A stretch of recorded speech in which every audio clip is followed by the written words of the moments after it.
Pasca disahkannya RKUHP menjadi KUHP yang baru oleh DPR pada 6 Desember 2022, sejumlah polemik terus muncul terkait pasal-pasal kontroversial yang tetap dimasukkan dalam KUHP. Salah satu yang memicu polemik yakni adanya pasal-pasal yang bisa mempidana pelaku perzinahan. Aturan ini tidak hanya menimbulkan pro kontra di kalangan masyarakat, tapi juga dikhawatirkan akan berimbas pada sektor pariwisata, khususnya turis mancanegara yang akan berlibur ke Indonesia. Bahkan sejumlah pelaku usaha pariwisata mulai mengkhawatirkan turunnya minat wisatawan asing untuk berkunjung akibat adanya pasal perzinaan dalam KUHP. Sebab diakui hal ini telah banyak berdampak pada sejumlah pembatalan kunjungan wisata ke Labuan Bajo. Hanya tetap kita menyerukan bahwa pastikan pasal ini bahwa digunakan oleh polisi atau penegak hukum lah, tidak secara serampangan. Karena itu, para pelaku usaha pariwisata meminta pemerintah segera melakukan sosialisasi tidak hanya ke dalam negeri tapi ke sejumlah negara. Hal ini guna memberikan pemahaman terkait pasal perzinaan dalam KUHP kepada para turis yang akan berwisata ke Indonesia, agar tidak panik dan khawatir terkait aturan tersebut. Jikalau pemerintah tidak secara cepat menanggapi isu yang beredar, banyak yang orang di luar sana tidak mengetahui bahwa undang-undang yang baru ini adalah delik aduan yang artinya sebenarnya tidak bisa dilakukan pemeriksaan kecuali ada aduan dari orang tua ataupun pasangannya. Nah, saya harapkan pemerintah Indonesia bisa secepatnya mengcounter berita-berita tersebut, menjelaskan dengan baik. Apalagi polemik pasal perzinaan ini telah meluas hingga direspon oleh negara lain, salah satunya Australia. Diketahui Australia termasuk negara yang warganya banyak mengunjungi Indonesia untuk berlibur. Tercatat sekitar 1 juta turis Australia berlibur ke Indonesia setiap tahunnya dan Bali menjadi tujuan terbanyak yang dikunjungi. Baru-baru ini pemerintah Australia mengeluarkan peringatan bagi warganya yang hendak melakukan perjalanan ke Indonesia. Hanya memang respons dari negara, terutama di sini Australia ya, yang sudah mengeluarkan travel warning, ini memang juga menjadi perhatian kita, khususnya pemerintah ya, untuk betul-betul menjaga hal-hal yang sifatnya privasi tadi. Pemerintah dalam hal ini, Kementerian Pariwisata dan Ekonomi Kreatif dinilai perlu segera memberikan solusi guna mencegah menurunnya wisatawan asing ke Indonesia. Sebab saat ini sektor pariwisata tengah bangkit setelah dihantam badai pandemi. Kita minta pemerintah memastikan mitigasi dan mengumpulkan banyak stakeholder, terutama agensi-agensi yang selama ini terkait dengan pariwisata di seluruh dunia. Kalau perlu diundang. Kalau misalnya perlu Kemenpar membuat duta untuk menjelaskan ini, saya kira nggak ada masalah. Bahkan kita dorong.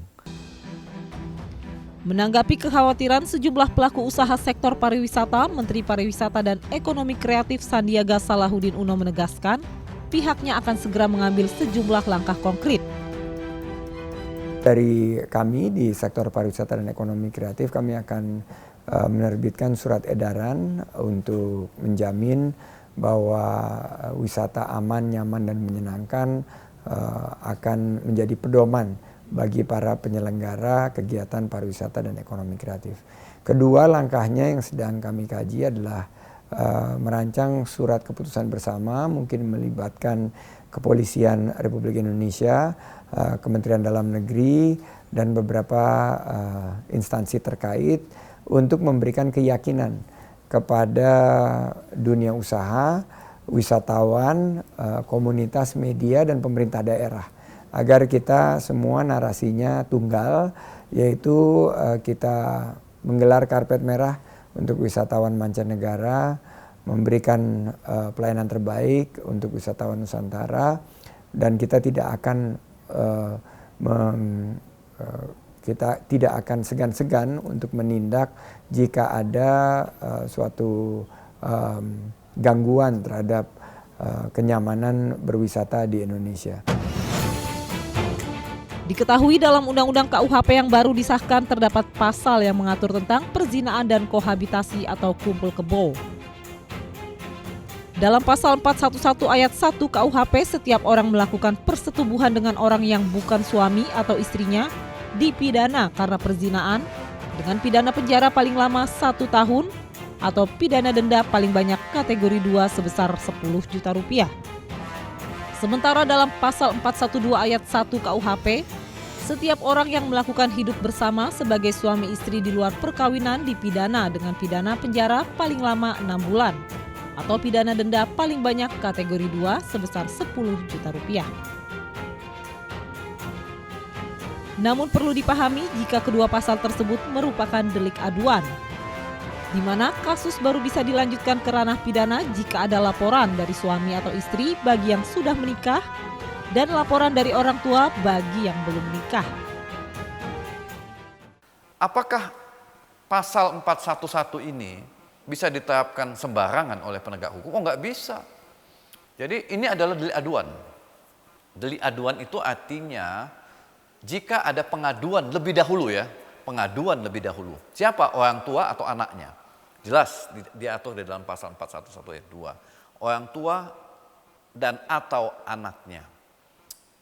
Atau suami atau istrinya. Tanpa ada pengaduan, penyidik tidak bisa menerapkan pasal 411. Jadi harus datang dulu pengaduan. Pasal perzinaan hanya satu dari beberapa pasal kontroversial lainnya yang sejak awal menuai penolakan. Namun baik pemerintah maupun DPR tetap bergeming dan mengesahkan RKUHP di tengah ramainya penolakan.